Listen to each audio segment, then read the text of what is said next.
اعوذ باللہ من الشیطان الرجیم بسم اللہ الرحمن الرحیم اللہم صلی علی محمد وعلی محمد السلام علیکم ورحمۃ اللہ وبرکاتہ۔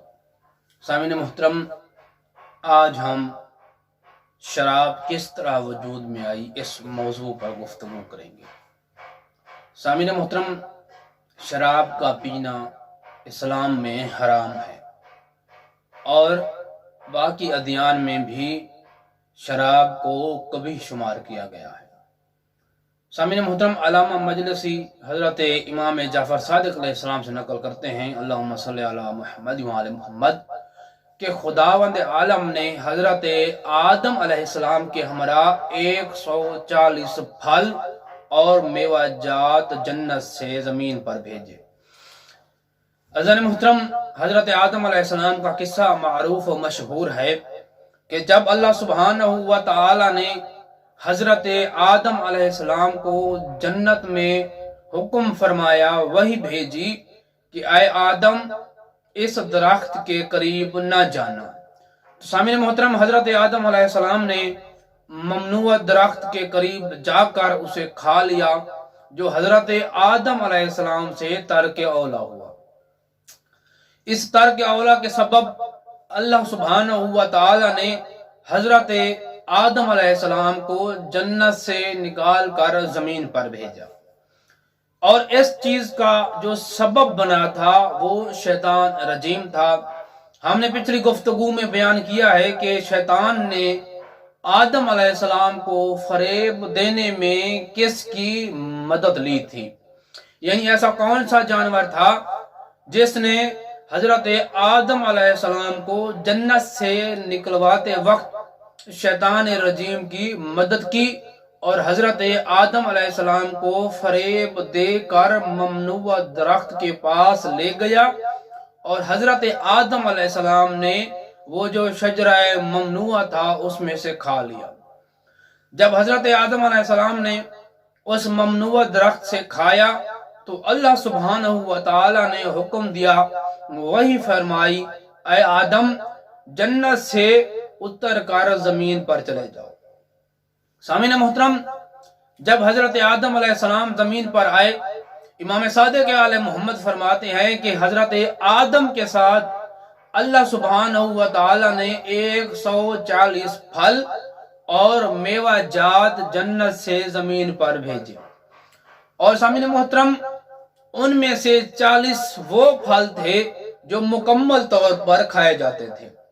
ان کا اندرونی حصہ بھی کھایا جاتا تھا اور ان کا بیرونی حصہ بھی کھایا جاتا تھا، اور ان کا کوئی بھی حصہ ایسا نہیں تھا جس کو پھینکا جائے، اور ان میں کچھ ایسے تھے جن کا بحری حصہ تو کھایا جاتا تھا، باہر والا حصہ کھاتے تھے لیکن اندر والا حصہ پھینک دیا جاتا تھا۔